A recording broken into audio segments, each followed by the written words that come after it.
నమస్తే, welcome to N career. Engineering లో ఏ బ్రాంచ్ ని ఎంచుకోవాలి, అవకాశాలు ఎలా ఉంటాయి, ఎలాంటి అంశాలను మనం పరిగణలోకి తీసుకోవాలి, ఈ విషయాల గురించి మాట్లాడడానికి మనతో పాటు ఉన్నారు Malla Reddy engineering college for women professor Kusuma Kumari గారు. మరి వారితో మాట్లాడదాం. నమస్తే మేడం. నమస్తే అండి. మేడం చెప్పండి, ఇంజనీరింగ్ లో ఎలాంటి బ్రాంచ్ ఎంచుకోవాలంటే, అంటే చాలా బ్రాంచ్లు ఉంటాయి కదా, ఏ బ్రాంచ్ ని మనం ఎంచుకోవాలి అనేది మనకి ఎలాంటి అవగాహన ఉండాలి? మేడం, యాక్చువల్గా ఇక్కడ ఇంజనీరింగ్లో ఏ బ్రాంచ్ అనేది ఏంటంటే పిల్లలకి కొంతవరకు అవగాహన ఉందని అనొచ్చు. And at the same time ఒక్కొక్కసారి దే ఆర్ క్యారీడ్ అవే. వాళ్ళ ఫ్రెండ్ చెప్పారను, లేకపోతే వాళ్ళ సీనియర్స్ అందరూ అదే చదివారను, ఏదో ఒక రీజన్ వల్ల క్యారీ అవే అయిపోయే సూచనలు కూడా ఉన్నాయి. అండ్ ప్రెసెంట్ ట్రెండ్ ఏదైతే నడుస్తూ ఉందో ఇండస్ట్రీలో, లాట్ ఆఫ్ ఆపర్చునిటీస్, ఐటీ సెక్టర్లో ఆపర్చునిటీస్ అనేవి చాలా హ్యూజ్గా ఉన్నాయి. కాబట్టి ఎక్కువ మంది సిఎస్సి, ఐటీ అని ఈ కోర్ సాఫ్ట్వేర్ బ్రాంచెస్ అనే వాటిని ప్రిఫర్ చేస్తూ ఉన్నారు. కాకపోతే ప్రెసెంట్ డే చూసుకుంటే మనము పబ్లిక్ సెక్టార్లో, ప్రైవేట్ సెక్టార్లో, ఐటీ ఇండస్ట్రీలో హ్యూజ్ ఆపర్చునిటీస్ ఉన్నాయి. ఇంజనీరింగ్ బ్రాంచ్ చదివే ప్రతి ఒక్క స్టూడెంట్కి స్కిల్ సెట్ ఎవరికైతే డెవలప్ అవుతుందో ఆటోమేటిక్గా హ్యూజ్ ఆపర్చునిటీస్, అంటే మల్టిపుల్ ఏరియాస్లోకి వాళ్ళు వెళ్ళే స్కోప్ ఉంది. సో అట్లాంటి పరిస్థితుల్లో ఈ పర్టికులర్ బ్రాంచ్ చదవాలి అనేది కూడా వాళ్ళు డిసైడ్ అవ్వాల్సిన అంటే ముందుగానే ఒక ప్రీ కన్సీవ్డ్ నోషన్తో ఈ పర్టికులర్ బ్రాంచ్ చదివితేనే మనం ఐటీలోకి వెళ్తాము, లేకపోతే ఈ పర్టికులర్ ఇంజనీరింగ్ బ్రాంచ్ చదివితేనే ఒక కోర్ కంపెనీలోకి వెళ్తామని కూడా ఆలోచన కంప్లీట్గా లేకపోయిన పరిస్థితుల్లో కూడా డిసైడ్ అయిపోతున్నారు బ్రాంచ్.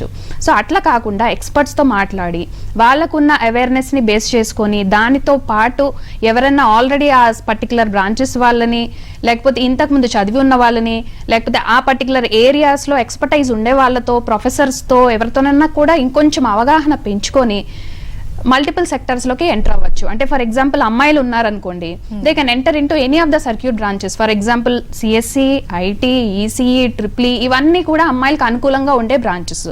సో ఏ బ్రాంచ్ చదివినా వాళ్ళకి ఐటీ ఇండస్ట్రీలో అయితే ఆప్షన్ ఉంది.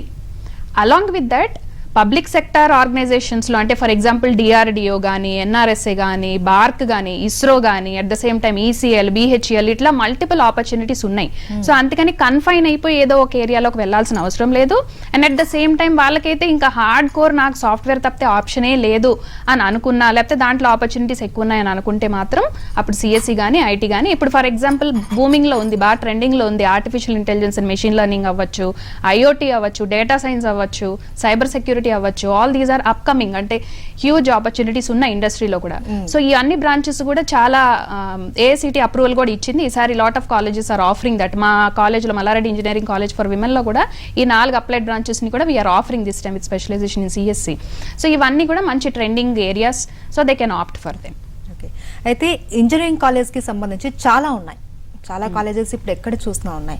సో ఏదైనా ఒక కాలేజ్ ని మనం సెలెక్ట్ చేసుకోవాలంటే ఎలాంటి అంశాలను మనం పరిగణలోకి తీసుకోవాలంటారు? ఒకటంటే, అంటే ఇంజనీరింగ్ కాలేజ్ చూస్ చేసుకోవడం అనేది యాక్చువల్గా వాళ్ళ కెరియర్లో సెటిల్మెంట్ పాయింట్ అని అనుకోవచ్చు.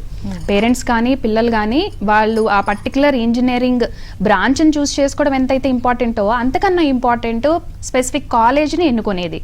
సో ఈ కాలేజ్ అనే ఎన్నుకునే ప్రాసెస్లో they have to decide about few things. First parameter ఏంటంటే ఇన్ఫ్రాస్ట్రక్చర్ ఎలా ఉంది అని. ఇన్ఫ్రాస్ట్రక్చర్ మెజారిటీ కాలేజెస్లో in and around AICTE norms అవ్వచ్చు, యూనివర్సిటీ నామ్స్ అవ్వచ్చు, డెఫినెట్గా అవన్నీ మెయింటైన్ చేస్తారు, ఉంటాయి అందరి దగ్గర. అపార్ట్ ఫ్రమ్ దిస్ ఫ్యాకల్టీ, అంటే ఇన్ఫ్రాస్ట్రక్చర్ అది ఎంత ఉన్నా ఆ ఫ్యాకల్టీ ఎంత దాన్ని యూటిలైజ్ చేసి పిల్లలకి ప్రాక్టికల్ అప్రోచ్లో దాని అవేర్నెస్ ఇవ్వగలుగుతున్నారు. అంటే ఇవాళ ఇంజనీరింగ్ కంప్లీట్ అయిపోయి బీటెక్ డిగ్రీతో ఒకవేళ బాగా చదువుకొని 4 సంవత్సరాలు బీటెక్ డిగ్రీతో బయటకు వచ్చిన వాళ్ళ స్కిల్ సెట్, ఆ పర్టికులర్ స్టూడెంట్కి స్కిల్ సెట్ అనేది డెవలప్ అవ్వకపోతే వాళ్ళు అలాగే మిగిలిపోతారే కానీ వాళ్ళకి ఆపర్చునిటీస్ అనేవి రావు, ఉండవు. సో ఇది జరగకుండా ఉండాలి అని అంటే ఈ 4 years ఆఫ్ ఎడ్యుకేషన్లో ఆ ఉన్న ఇన్ఫ్రాస్ట్రక్చర్ని కరెక్ట్గా యూటిలైజ్ చేయించి వాళ్ళతో ఆ ప్రాక్టికల్ నాలెడ్జ్ అనేది డెవలప్ చేయించగలిగే అకాడమిక్ ఎన్విరాన్మెంట్ ఎక్కడైతే ఉంటుందో ఆ పర్టిక్యులర్ కాలేజ్లో అయితే మాత్రం డెఫినెట్గా ఆపర్చునిటీస్ అయితే హ్యూజ్గా ఉంటాయండి. ఎందుకంటే ఫర్ ఎగ్జాంపుల్ మా కాలేజ్ తీసుకుంటే ఇప్పుడు ఆ అమ్మాయి ఏ బ్రాంచ్లో అయినా చదవనండి, సిఎస్సి అవ్వచ్చు, ఐటీ అవ్వచ్చు, ఈసీ అవ్వచ్చు, ట్రిప్లీ అవ్వచ్చు, which ever branch she belongs to, ఫైనల్గా డెఫినెట్గా ఆఫర్ లెటర్స్ చేతిలో ఉండే వెళ్తుంది బయటికి. రీజన్ ఏంటంటే ఇన్ఫ్రాస్ట్రక్చర్తో పాటు we have very well motivated faculty. ఈ ఫ్యాకల్టీ అనే వాళ్ళు ఏంటంటే ఆఫ్ కోర్స్ నేను ఏదైతే ఏసీటీ రెగ్యులేషన్స్ నామ్స్ రూల్స్ ప్రకారంగా వాళ్ళకి ఎలిజిబిలిటీ ఉంటుందన్నాను. ఎంటెక్ అనేది మినిమం క్వాలిఫికేషన్ ఇవాళ అందరికి అసిస్టెంట్ ప్రొఫెసర్ అవ్వాలంటే. Apart from that minimum of experience అంటే అటానమస్ కాలేజ్ అనుకోండి, మా college autonomous college. So autonomous కాలేజ్లో డెఫినెట్గా ఇంత స్పెసిఫిక్ ఎక్స్పీరియన్స్ ఉండాలి అన్న ఒక పారామీటర్స్ని కూడా బేస్ చేసుకుని అవన్నీ కూడా పెట్టుకుని they will try to select the faculty. So డెఫినెట్గా మంచి ఎక్స్పర్టైజ్డ్ ఫ్యాకల్టీ ఉంటారు. ఈ వీళ్ళు మాత్రమే కాకుండా మోటివేటెడ్ ఫ్యాకల్టీ అయి ఉంటే ఆ పిల్లలకి వచ్చే స్కిల్ సెట్ అనేది టోటలీ డిఫరెంట్. సో అంటే ఓకే, ఇలా తీర్చిదిద్దితే ఈ అమ్మాయికి అన్ని స్కిల్స్ డెవలప్ అవుతాయి అనేది చాలా చాలా important. So first thing infrastructure, next very well motivated faculty. ఈ ఫ్యాకల్టీతో పాటు ఏంటంటే మనకి కాలేజ్లో ఈ అకాడమిక్ ఎన్విరాన్మెంట్ అనేది ఏదైతే మాట్లాడుతున్నామో అందులో అడిషనల్గా వాళ్ళకి అప్లికేషన్ ఓరియంటెడ్లో టీచింగ్ జరుగుతుందా లేదా, ప్రాక్టికల్ అప్రోచ్ అంటే ఫర్ ఎగ్జాంపుల్ ల్యాబ్స్ కండక్ట్ చేస్తే ప్రాక్టికల్ నాలెడ్జ్ చాలా ఇంపార్టెంట్. ల్యాబ్స్ కండక్ట్ చేసేటప్పుడు జస్ట్ ఆ ల్యాబ్ కంప్లీట్ అయిపోయిందా, సిలబస్ అయిపోయిందా అన్నట్టు కాకుండా ఆ పర్టికులర్ ఎక్విప్మెంట్ని యూజ్ చేసి పిల్లలు ఇంకేమి డిజైన్ చేయగలుగుతారు, కొత్తగా ఇంకేం చేయగలుగుతారు, సో ప్రాజెక్ట్స్ ఎలా డెవలప్ చేయగలుగుతారు, వాళ్ళే ఓన్ ఎబిలిటీస్ ఎలా పెంచుకోగలుగుతారు, ఇలా అంతా వాళ్ళకి అర్థమయ్యేటట్టు ఆ పర్టికులర్ ఫ్యాకల్టీ చెప్పించగలిగితే definitely they will work out wonders. And దీంతో పాటు ఏంటంటే మేజర్గా నేను ఏదైతే మాట్లాడాను మా కాలేజ్ అటానమస్ అని, అట్లా ఈ అక్రెడిషన్స్ అండ్ అచీవ్మెంట్స్ అనేవి అయితే మ్యాండేటరీగా చూడాలండి ప్రతి కాలేజీని మనం చూస్ చేసుకునేటప్పుడు. అటానమస్ అనుకోండి, వాళ్ళకి డెఫినెట్లీ నాక్ ఉంటుంది, ఎన్బిఏ ఉంటుంది. ఫర్ ఎగ్జాంపుల్ మా Malla Reddy engineering college for women మా కాలేజ్లో అయితే we are UGC autonomous and at the same time NAAC with A grade accreditation ఉంది, మాకు ఎన్బిఏ అక్రెడిషన్ ఉంది. అండ్ ఎన్ఐఆర్ఎఫ్ ఇండియన్ ర్యాంకింగ్ అని this is given to top institutions in the country by MHRD government of India వాళ్ళ through డైరెక్ట్గా ఇదంతా మొత్తం ranking process జరుగుతుంది. So దాంట్లో nationwide top 300 colleges select చేస్తే దాంట్లో we are one of the nationally ranked college అనమాట under government of India. Then apart from that Atal ranking అని దాన్ని ఇన్నోవేటివ్ ఇన్స్టిట్యూషన్స్ కి ఇస్తారు. దీంట్లో బ్యాండ్ ఏ ర్యాంకింగ్ లో అంటే 6th to 25th national ranking లో ఉన్నాం మేము. అంటే this shows that particular college has అంటే ఇంత ఎబిలిటీ ఉంది, పిల్లల్ని ఇంతలా తీర్చిదిద్ది to become better citizens, global wide వాళ్ళకి ఆపర్చునిటీస్ ని పెంచేటట్టు, వరల్డ్ క్లాస్ ఇంజనీర్స్ గా డెవలప్ చేసేటట్టు మనము స్కోప్ ప్రొవైడ్ చేయగలుగుతాము పిల్లలకి. సో ఇది అంతా జరగాలి అని అంటే ఇట్స్ నాట్ సో ఈజీ. అంటే అక్రెడిషన్ తెచ్చుకునేది ఒక కమిటీ వస్తే అయిపోయేదో అట్లా కాదండి. సో ఫర్ దట్ ఈ పారామీటర్స్ ఏవైతే మనం మాట్లాడుతున్నామో ఇన్ఫ్రాస్ట్రక్చర్, ఫ్యాకల్టీ, దీంతో పాటు ట్రైనింగ్స్ ఏమి ఇస్తున్నారు ఆ పర్టికులర్ కాలేజ్లో, ఈ ట్రైనింగ్స్ లో కూడా ప్లాన్డ్ గా ఇస్తున్నారా లేదా, ఫస్ట్ ఇయర్ నుంచి ఫైనల్ ఇయర్ వరకు ఒక పద్ధతి ప్రకారంగా, అంతేగాని ఫైనల్ ఇయర్ లో ఫస్ట్ సెమ్ లోనో థర్డ్ ఇయర్ లో లాస్ట్ సెమ్ లోనో ఒకటేసారి డంప్ చేస్తే it is meaningless on the students. So మొదటి నుంచి వాళ్ళకి ఒక ప్లాన్ ప్రకారంగా అన్ని జరుగుతున్నాయా లేదా, so that by the time they are in the end of the third year ఏ కంపెనీ వచ్చినా it is not a matter whether it is campus drive or outside ఏదైనా ఓపెన్ డ్రైవ్ అయినా కానీ they will be in such a position that they will be able, అంటే వాళ్ళకి డెఫినెట్గా ఇంకేమి option, వాళ్ళకి రీప్లేస్మెంట్ అనేది లేకుండా వచ్చిన ప్రతి కంపెనీ వాళ్ళని సెలెక్ట్ చేసుకొని వెళ్ళిపోతుంది అనమాట. Like that they will be able to develop the skill set. So ఇట్లా వాళ్ళకి ఈ ప్లేస్మెంట్ అనేది కూడా ఈజీగా సక్సెస్ఫుల్గా అయిపోతారు. సో మేజర్లీ మన ఇన్ఫ్రాస్ట్రక్చర్ అవ్వచ్చు, ఫ్యాకల్టీ అవ్వచ్చు, వాళ్ళ లోపల ఇచ్చే ట్రైనింగ్ ప్రోగ్రామ్స్ అవ్వచ్చు, అండ్ ఈ ఫెసిలిటీస్ అన్ని యూజ్ చేసుకుంటూ ఆ పిల్లలకి అందుబాటులోకి తెచ్చి దాన్ని యూటిలైజ్ అయ్యేటట్టు తీర్చిదిద్ది వాళ్ళ స్కిల్ సెట్ పెంచి ఫైనల్గా వాళ్ళని ప్లేస్మెంట్కి తెప్పించేటట్టు ఏ కాలేజ్ అయితే చేయగలుగుతుందో అనేది గమనించుకొని, అంతేగాని చాలా సంవత్సరాల నుంచి నడిచిపోతుందని కానీ టాప్ రేటెడ్లో ఉందని కానీ like otherwise from several years అదే సేమ్ రెప్యుటేషన్లో నడిచిపోతుందని కానీ మనము కరెక్ట్గా గమనించుకోకుండా ఈ పారామీటర్స్ అన్ని అనలైజ్ చేసుకోకుండా జాయిన్ చేస్తే ఆఫ్టర్ దట్ రిపెంట్ అవ్వాల్సిన పరిస్థితి ఉంది ప్రస్తుత కాలంలో. సో అలా కాకుండా లోపల చదువుతున్న పిల్లలు కానీ వాళ్ళ తాలూకా పేరెంట్స్ని కానీ పాస్ అవుట్ అయ్యి బయటకు వచ్చిన అలుమ్నీని కానీ మాట్లాడిస్తే డెఫినెట్గా వాళ్ళకి ఆ డిఫరెన్స్ అనేది తెలిసిపోతుంది లోపల కాలేజీలో ఎలా ఉంది. సో మన అమ్మాయిని కానీ మన అబ్బాయిని కానీ ఆ కాలేజీలో జాయిన్ చేస్తే రేపొద్దున్న వీళ్ళకి బెనిఫిట్ కాలేజ్ వల్ల ఏం జరుగుతుంది, అంతేగాని మన పిల్లలు చదివేయగలుగుతారు ఎక్కడైనా ఓకే అని అనుకునేది ఒక టైప్. బట్ మన అమ్మాయికి కానీ మన అబ్బాయికి కానీ ఉండే స్కిల్ సెట్ కి ఇంకా హెల్ప్ చేసి వాళ్ళని బెటర్ చేయగలిగే ప్లేస్ ఏది అని వెతకాల్సిన బాధ్యత అయితే parents and at the same time students కూడా కొంచెం చూసుకోవాల్సిన బాధ్యత. బికాస్ వాళ్ళకి కూడా 17-18 ఇయర్స్ మధ్యలో ఉన్నారు కాబట్టి almost they can also understand that this is my future, నేను డిసైడ్ చేసుకోవాలి నాకు ఇట్లా ఉండాలి అనేది. రైట్, కాల్ ఉన్నారండి. రాజు గారు విజయవాడ నుండి కాల్ చేస్తున్నారు. రాజు గారు, కుసుమకుమారి గారితో మాట్లాడండి. చెప్పండి సార్. ఓకే, కాల్ కట్ అయింది. అండ్ అలాగే ఈ ఇంజనీరింగ్ వైపు వెళ్తున్న వాళ్ళకి ఎలాంటి అవకాశాలు ఉంటాయి ఫ్యూచర్లో? మ్యామ్, నేను ఏదైతే ఆల్రెడీ చెప్పున్నానో, ఇప్పుడు మనకి చూస్తే పబ్లిక్ సెక్టార్లో కానీ ప్రైవేట్ సెక్టార్లో కానీ ఐటీ ఇండస్ట్రీలో కానీ అన్ని ఫీల్డ్స్లో యాంపుల్ ఆపర్చునిటీస్. ఇంజనీరింగ్ ఫీల్డ్ అనేది అది చూస్ చేసుకోవడమే it's like number of opportunities ఉండే ఒక చాయిస్ని మీరు చూస్ చేసుకున్నట్టు. సో ఆల్రెడీ మీకు we have to feel that, అంటే మీకు కంగ్రాచులేషన్స్ ముందే చెప్పేయచ్చు అన్న ఒక field this is. That means you have huge number of options. So ఏదైతే నేను పబ్లిక్ సెక్టర్ కంపెనీస్ అన్నానో దానికైతే అంటే నాలెడ్జ్ అనేది డెవలప్ చేసుకోవడం చాలా ఇంపార్టెంట్. ఐక్యూ లెవెల్స్ అనేవి చాలా చాలా ఇంపార్టెంట్. ఇంజనీరింగ్ స్టూడెంట్గా మీ IQ levels, aptitude levels, your verbal ability, reasoning ability, logical ability ఇవన్నీ important. At the same time technical ability, coding abilities, designing abilities ఇవన్నీ కనుక ఎవరైనా డెవలప్ చేసుకుంటే ఈ 4 years స్పాన్ని కరెక్ట్గా యూటిలైజ్ చేసుకుని డెఫినెట్గా ప్లేస్మెంట్ అయితే మ్యాండేటరీ వస్తుంది. అండ్ ఈ విషయంగా నేను ఒక మాట చెప్పాలండి, అంటే మా కాలేజ్లో మల్లారెడ్డి ఇంజనీరింగ్ మాట ఏదో తెలుసుకునే ముందు కాల్ ఉన్నారు, మాట్లాడతాం. ఖమ్మం నుండి శ్రీను గారు కాల్ చేస్తున్నారు. శ్రీను గారు, కుసుమకుమారి గారితో మాట్లాడండి. చెప్పండి సార్. నమస్తే మేడం. నమస్తే అండి. ఇప్పుడు మా పాపకి వేరు వేరు ప్రైవేట్ కాలేజీలో అంతా ఫోన్లు చేసి అడ్మిషన్ ఫీజే 10 లక్షలు 12 లక్షలు అడుగుతుండ్రు. అట్లా చేర్పించడం కరెక్టా? మామూలు తక్కువలో ఉన్న కాలేజీలో చేర్పించినా ఎంత వ్యత్యాసం ఉంటుంది? వాళ్ళకి వీళ్ళకి కాలేజీలో టీచింగ్ లో ఏమైనా డిఫరెన్స్ ఉంటుందా? ల్యాబ్లలో డిఫరెన్స్ ఉంటుందా? ₹1,00,000 లోపల అయిపోయే కూడా ఉన్నాయి కాలేజీలు, ఇంజనీరింగ్ కాలేజీలు ఇప్పుడు. సార్ ఒకటి మనం గమనించుకోవాల్సిన పాయింట్ ఏంటంటే, ఇక్కడ పాప ఆల్రెడీ ఎంసెట్ ఎగ్జామ్ రాసి ఉంటుంది.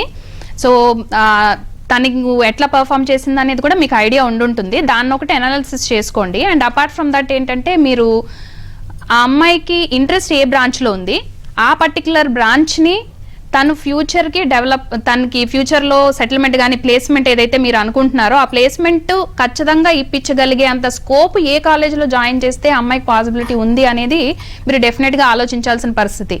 అలా కాకుండా ఏదో ఒక కాలేజు వీళ్ళు తక్కువలో మనకు అయిపోతుంది కదా అనుకుని జాయిన్ చేసి రేపొద్దున్న అమ్మాయి బీటెక్ డిగ్రీయే రావడం కష్టంగా ఉండే పరిస్థితుల్లో ఉన్నాయి కొన్ని చోట్ల. సో అదొకటి మీరు కరెక్ట్గా అసెస్ చేసుకోండి. నేను ఏదైతే ఇప్పటి వరకు చెప్తూ ఉన్నానో, మీరు నంబర్ ఆఫ్ పారామీటర్స్ అంటే వాళ్ళ ఎడ్యుకేషన్ స్టైల్ ఎలా ఉంది, అకాడమిక్ ఎన్విరాన్మెంట్ ఎలా ఉంది, ఎలా వాళ్ళు పిల్లల్ని మోటివేట్ చేసి ఆ పిల్లల్ని స్కిల్ సెట్ డెవలప్ చేయించగలుగుతున్నారు, 4 yearsలో మన అమ్మాయికి ప్రతి ఒక్క రోజు వాళ్ళు హెల్ప్ చేయగలుగుతున్నారు, ఆ కాలేజ్లో ఉండడం వల్ల మనకు అమ్మాయికి బెనిఫిట్ జరుగుతోంది అనే ఒక పర్టికులర్ లొకేషన్ కానీ చూస్ చేసుకుంటే, ఎందుకంటే ఇది తనకి టోటల్ లైఫ్కి మీరు సెటిల్మెంట్ ఇస్తున్నట్టు. ఫర్ ఎగ్జాంపుల్ అంటే రేపొద్దున 4 సంవత్సరాలు అయిపోయిన తర్వాత తిరిగి మీరు బ్యాక్ తేలేరు కాబట్టి ఇప్పుడు జాయిన్ చేసేటప్పుడే మీరు క్లియర్గా ఆలోచించి తన ఫ్యూచర్కి ఎట్లా ఉంటే బాగుంటుంది అనేది ఆ పర్టికులర్ కాలేజు ప్రొవైడ్ చేయగలుగుతుందా లేదా అని లోపల ఉండే వాళ్ళతో మాట్లాడండి. పిల్లలు అక్కడ చదువుతున్న పిల్లలతో మెయిన్గా మాట్లాడండి. అప్పుడు మీకు ఒక అవేర్నెస్ వస్తుంది సార్. రైట్, ఇంకో కాల్ ఉన్నారండి. మౌలాలి నుంచి కాళిదాస్ కాల్ చేస్తున్నారు. కాళిదాస్ గారు, మేడంతో మాట్లాడండి. మేడం చెప్పండి సార్. మేడం నమస్కారం. నమస్తే అండి. హలో, నమస్తే మేడం. నమస్తే అండి, చెప్పండి. ఇప్పుడు ఏం లేదు, మీ దగ్గర మల్లారెడ్డి ఇంజనీరింగ్ కాలేజీలో ఎంటెక్ ఉందా? ఉంది సార్. ఎంటెక్లో మన దగ్గర ఎంబెడెడ్ సిస్టమ్స్లో ఉంది సార్, కంప్యూటర్ సైన్స్ అండ్ ఇంజనీరింగ్లో కూడా ఉంది సార్. సో మీకు బీటెక్ అయిపోయిన తర్వాత ఎంటెక్లో కూడా మీకు ఆప్షన్ ఉంటుంది, ప్రాబ్లం లేదు సార్.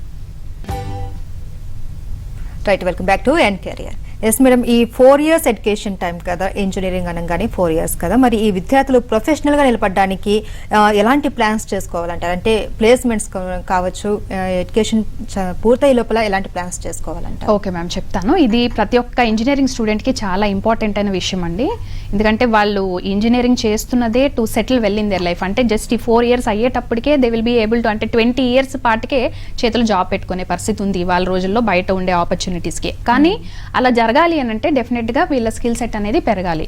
దీనికోసం వాళ్ళకి పెంచుకోవాల్సిన స్కిల్ సెట్స్లో మేజర్గా ఇంగ్లీష్ ఫ్లూయెన్సీ ఒకటి, communication skills, technical skills, coding abilities, designing abilities, వీటితో పాటు ఏంటంటే వాళ్ళకి ఇంటరాక్టివ్ ఎబిలిటీ, అంటే వేరే వాళ్ళతో ఇంటరాక్ట్ అవ్వడము, లీడర్షిప్ ఎబిలిటీస్, ఇవన్నీ వాళ్ళు కానీ ఈ 4 yearsలో ప్లాన్ చేసి కోపప్ చేసుకోగలిగితే, along with that IQ levels పెంచుకోగలిగితే, యాప్టిట్యూడ్ ఎబిలిటీస్ పెంచుకోగలిగితే డెఫినెట్గా ప్రతి ఒక్క స్టూడెంట్కి ప్లేస్మెంట్ అనేది వచ్చేస్తుంది. సో ఇది ఎలా చేయాలి అని అంటే జనరల్గా అంటే ఫస్ట్ ఇయర్ నుంచి వాళ్ళు ప్లాన్ చేసుకోగలిగితే, ఒకటేసారి 3rd yearలో డంప్ అవ్వకుండా ఫస్ట్ ఇయర్లోనే they have to start with, అంటే మా దగ్గర జరిగేది నేను చెప్తాను మ్యామ్, అంటే Malla Reddy engineering college for women autonomous college.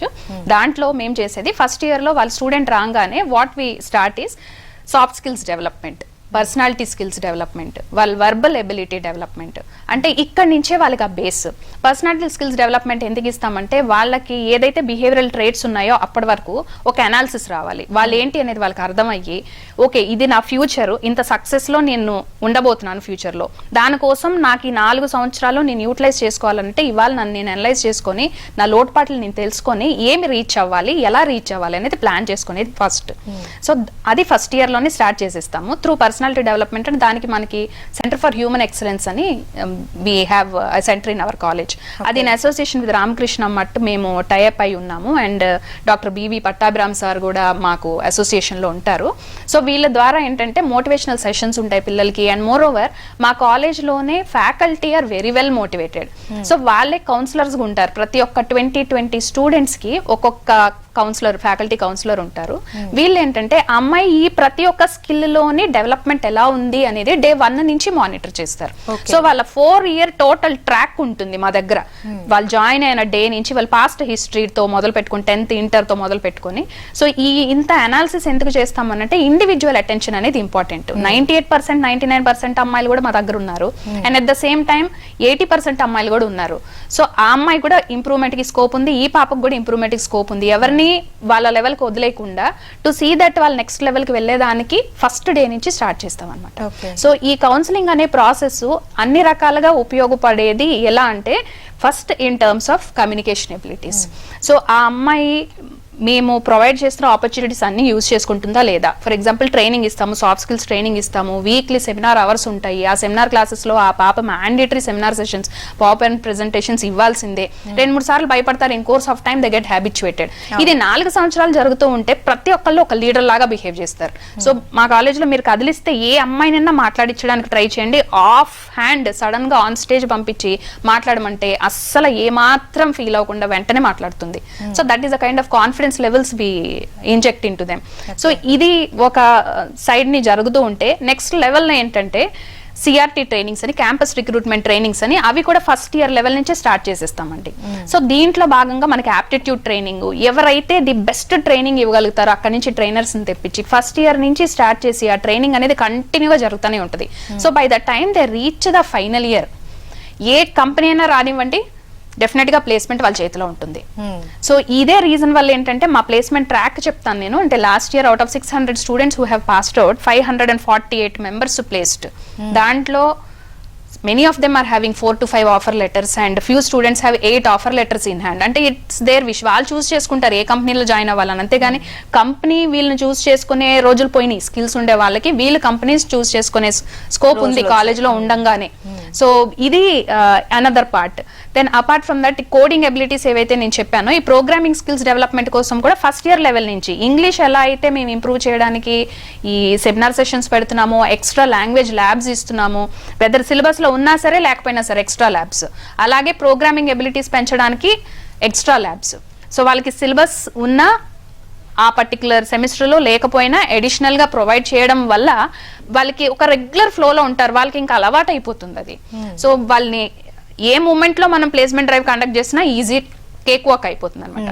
So general గా ప్లేస్మెంట్ డ్రైవ్ లో 4 రౌండ్స్ ఉంటాయండి. 4 రౌండ్స్ లో ఏంటంటే first round is aptitude related round, return round ఉంటుంది. సో ఈ రిటర్న్ రౌండ్ క్లియర్ చేయడానికి నేనన్న ఆప్టిట్యూడ్ ట్రైనింగ్ కానీ, సిఆర్టీ ట్రైనింగ్ ప్రోగ్రామ్స్ కానీ, బయట నుంచి మేము ట్రైనర్స్ ని పిలిపించి చెప్పించే ట్రైనింగ్ కానీ, ఇదంతా ఈ ఫస్ట్ రౌండ్ కోసం. Then that is well plan from first year. Next coming to soft skills, ఈ కమ్యూనికేషన్ ఎబిలిటీస్, ఇదంతా ఫస్ట్ ఇయర్ నుంచే స్టార్ట్ చేసి ప్యారలల్ గా రన్ అవుతూ ఉంటుంది. Then coming to third round, technical abilities ఏవైతే డెవలప్ అవ్వాలో వాళ్ళకి, దానికోసమే ఈ కోడింగ్ ప్రాక్టీస్ ఎక్కువ చేపిస్తాం. ఫస్ట్ ఇయర్ నుంచే వాళ్ళు ప్రాజెక్ట్స్ చేస్తారు. C++, Java, DBMS, data structures, ఇట్లా డిఫరెంట్ సబ్జెక్ట్స్ లో వాళ్ళకి కంటిన్యూయేషన్ లో ఆ పర్టికులర్ సెమిస్టర్ లో ఏది నేర్పించాలి, ఏది ఎక్స్ట్రా ప్రొవైడ్ చేయాలి, ఇట్లా రన్ అవుతూ ఉంటాయి. So that they are well equipped ఆ పర్టికులర్ డ్యూరేషన్ కి. Then final round, HR round ఏదైతే ఉందో దాంట్లో వాళ్ళ యాటిట్యూడ్ చెక్ అవుతుంది. ఈ యాటిట్యూడ్ చెకింగ్ కోసం వాళ్ళ ఆ లాస్ట్ మినిట్ లో అప్పటికప్పుడు వాళ్ళ బిహేవియర్ కానీ, బాడీ లాంగ్వేజ్ కానీ మార్చుకునేది కష్టం అవుతుంది. So that's why first year నుంచి స్టార్ట్ చేసి ఫైనల్ ఇయర్ లోపల వాళ్ళు టోటల్ సెట్ అయిపోతారు. బికాస్ ప్లస్ అన్ని ఎక్స్ట్రా చేసుకుంటారు, మైనస్లన్నీ ఓవర్కమ్ చేస్తారు. అండ్ టెక్నికల్ ఎబిలిటీస్ విషయంలో కూడా ఏంటంటే మనకి ఇన్నోవేటివ్, ఇప్పుడు ఎప్పటికప్పుడు టెక్నాలజీస్ మారుతూ ఉన్నాయి. సో ఇదంతా మనకి సిలబస్ లో లేదు కదా అన్నట్టుగా వదిలేస్తే they'll remain normal.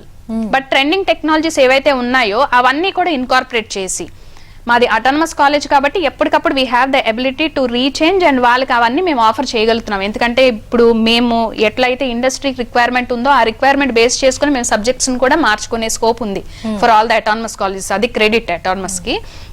Then along with that ఏంటంటే ఇంకా apart from the syllabus which we have designed even more additional కోసము టెక్నికల్ క్లబ్స్ అని ఎస్టాబ్లిష్ చేసామండి మా కాలేజ్లో.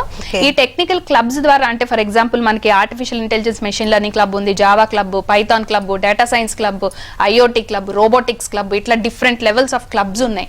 సో ఈ క్లబ్స్ అన్నిటి త్రూ వాళ్ళకి trainings, work shops, guest lectures అన్ని ఆఫర్ చేసి హ్యాండ్స్ ఆన్ సెషన్స్ చేయించి యాప్ డెవలప్మెంట్స్ పిల్లలతోనే చేయించి అండ్ దే డిజైన్ ప్రోడక్ట్స్, అంటే ఈ ప్రాసెస్ లోనే వాళ్ళు ప్రోడక్ట్స్ డిజైన్ చేసి వాళ్ళు హ్యాకథాన్స్ లో పార్టిసిపేట్ చేసి హ్యూజ్ ప్రైజెస్ విన్ చేస్తారు ఆల్ ఓవర్ ద కంట్రీ. అంటే హ్యాకథాన్స్ అంటే all over India, smart India hackathon అని ఏఐసిటి వాళ్ళు కండక్ట్ చేసేవి ఇవన్నీ ఉంటాయి. దాంట్లో ప్రైజెస్ గెలుచుకొని కూడా వస్తున్నారు. సో ఈ this is how it is shaped right from first year. ఒక ప్లాన్ ప్రకారంగా జరిగితే ఏ కాలేజ్లో అయినా సరే they are able to implement. అంటే మాట్లాడడం చాలా ఈజీ అండి, but to make it implement and to see that ప్రతి ఒక్క స్టూడెంట్ కి ఇదంతా రీచ్ అవుతుంది అనేది చూడడం కష్టం. దానికోసమే మాకు ఈ కౌన్సిలింగ్ సిస్టమ్ అనేది నేను ఏదైతే చెప్పానో ఆ సిస్టమ్ ప్రకారంగా we see that every student is a part of that academic environment. So దీనివల్ల ఏంటంటే ఎలాంటి స్టూడెంట్ కైనా ప్లేస్మెంట్ వస్తుంది. అందుకే మా ప్లేస్మెంట్ ట్రాక్ కూడా అంత హ్యూజ్గా ఉంది. ఇంక్లూడింగ్ ఈ పర్టికులర్ ఇయర్ 2021 లో పాస్ అయ్యే స్టూడెంట్స్ కూడా 50% of them are already placed. దాంట్లో మళ్ళీ డబుల్ ఆఫర్ లెటర్స్ ఉన్న వాళ్ళు కూడా ఆల్రెడీ ఉన్నారు. So that is their confidence level. అంటే వాళ్ళని ఓపెన్ గా గ్లోబల్ వైడ్ ఆపర్చునిటీస్ వదిలేస్తున్నాం మేము. సో ఇట్ ఈస్ లైక్ ఏదైనా కంపెనీ రానివ్వండి, they are ready. Okay right. ఇంకా కాలేజెస్ విషయానికి వస్తే ఉమెన్స్ కి కోఎడ్యుకేషన్ అన్నది బెటర్ అంటారా? మేడం ఇక్కడ ఒక విషయము అంటే నేను మాట్లాడుతున్నాను కాబట్టి definitely I will say women's college is the best choice. అమ్మాయిలకైతే women's college is the best choice. Here one thing I have to specify, అంటే మెయిన్ విషయం ఏంటంటే వాళ్ళకి చాలా మందికి అమ్మాయిలకి కొంచెం ఒక చిన్న షై ఫీలింగ్ ఉంటుంది. ఆ ఫీలింగ్ వల్ల ఏంటంటే వాళ్ళకి ఏదైనా అనుకున్నా కానీ దాన్ని ప్రజెంట్ చేయలేకపోతారు, దాన్ని పర్ఫామ్ చేయలేకపోతారు. అదే ఓన్లీ అమ్మాయిలే ఉంటే ఆ పర్ఫామ్ చేసేదానికి ఎక్స్ట్రా స్కోప్ ఉంటుంది వాళ్ళకి. So they will overcome. అయితే ఇక్కడ ఓవర్కమ్ అవుతారు, కాన్ఫిడెన్స్ బిల్డ్ అవుతుంది, వాళ్ళ స్కిల్ సెట్ పెంచుకుంటారు, ఆ స్కోప్ అంతా దొరుకుతుంది. దాంతో పాటు ఏంటంటే ఇక్కడ ఎప్పుడైతే వాళ్ళకి ధైర్యం వచ్చిందో రేపు పొద్దున్న వాళ్ళు పర్ఫామ్ చేసేటప్పుడు వాళ్ళ పక్కనున్న కాంపిటీటర్ అబ్బాయా అమ్మాయా అనేది వాళ్ళకి అసలు సంబంధం లేని matter.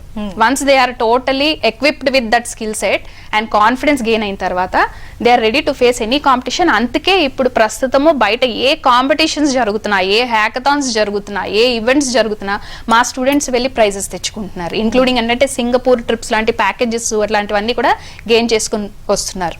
More than lakhs of rupees prize, cash prizes కూడా తెచ్చుకొని వస్తారు.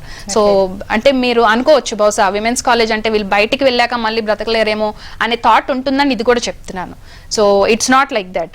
కానీ అట్ ద సేమ్ టైం మీరు ఇంకొకటి గమనించాల్సిన ఫ్యాక్ట్ ఏంటంటే విమెన్స్ కాలేజ్ మనకి సేఫ్టీ బాగుంటుంది, సెక్యూరిటీ బాగుంటుంది, రీజన్ వల్ల వేద్దాము అని అనుకుని ఏదో ఒక కాలేజ్, ఏదో ఒక విమెన్స్ కాలేజ్ అని సెలెక్ట్ చేసుకుని వేసేయకూడదండి. ఆ పర్టికులర్ కాలేజ్ లో మన అమ్మాయిని సక్సెస్ లో పెట్టగలిగే లోపల జరిగే యాక్టివిటీస్ ఉన్నాయా, సో దీన్ని ఎంతవరకు వాళ్ళు మానిటర్ చేయగలుగుతున్నారు, మన అమ్మాయిని సక్సెస్ఫుల్ గా ప్లేస్ చేయించగలుగుతారా లేదా, ఒక ఫ్యూచర్ చూపించగలుగుతారా లేదా, అదంతా ఆలోచించుకోవాల్సిన పరిస్థితి. Okay right. Thank you so much madam. Engineering చేయాలి అనుకునే అమ్మాయిలకు Mallareddy engineering college for women అన్నది చాలా బెస్ట్ చాయిస్ అనేసి చెప్తున్నారు. Thank you so much. ఇది వాళ్ళ N career. Keep watching NTV.